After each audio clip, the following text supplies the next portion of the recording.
मेरठ की जेल में इन दिन सलाखों के पीछे गीतों की आवाज़ सुनाई दे रही है। यहाँ कैदी अपनी पसंद की गानों की फरमाइश कर रहे हैं और जेल की बैरकों में वही नगमे गूंज रहे हैं। खास बात यह है कि इन्हीं कैदियों में सौरभ हत्याकांड की आरोपी मुस्कान भी है। दरअसल मेरठ जेल में शुरू हुआ है रेडियो परवाज, जिसका मकसद कैदियों का मनोरंजन कराने के साथ साथ उनके तनाव और अकेलेपन को कम करना। कैदी एक दिन पहले पर्ची के जरिए गाने की फरमाइश करते हैं और अगले दिन उनके बैरक नंबर के साथ वही गाना बजाया जा रहा है। मेरठ का चौधरी चरण सिंह जिला कारागार, जहां इन दिनों मोहब्बत, दर्द और जिंदगी के नगमे गूंज रहे हैं। पल पल दिल के पास, तू जहां जहां रहेगा, ये गाने जेल की बैरकों में कैदियों की डिमांड पर बजाए जा रहे हैं। यही सलाखों के पीछे बंद है सौरव हत्याकांड की आरोपी मुस्कान भी। वही मुस्कान जिसका नाम नीले ड्रम में मिले उसके पति सौरव के शव के साथ सुर्खियों में आया था। अब यही मुस्कान जेल की बैरक में बैठकर गाने की फरमाइश कर रही है।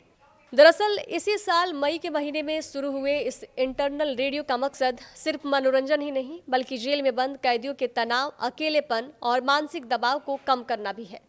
सुबह और शाम 2-2 घंटे गाने चलाए जाते हैं। जेल की हर बैरक में स्पीकर लगाए गए हैं। कैदी एक दिन पहले अपनी पसंद के गाने की फरमाइश पर्ची के जरिए जेल स्टाफ को देते हैं और अगले दिन वही गाना रेडियो पर बजता है।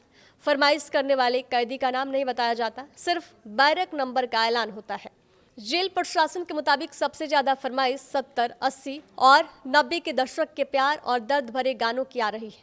इन्हीं फरमाइशों और नगमों के बीच सबसे ज़्यादा चर्चा है उस बैरक की जहाँ बंद है मुस्कान। उसके प्रेमी साहिल को दूसरी बैरक में रखा गया है। ऐसे में गीतों की फरमाइश उनके लिए भावनाएं जाहिर करने का एक जरिया बन गई है। मुस्कान के अलावा दूसरी कई ऐसी महिला कैदी हैं जिन पर अपने पति की हत्या का इल्जाम है।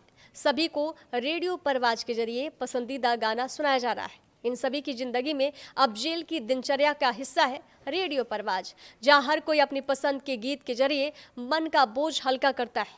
जेल प्रशासन के मुताबिक जो कैदी गाना गाना चाहते हैं उन्हें माइक पर अपनी आवाज़ में गाने का मौका भी दिया जाता है।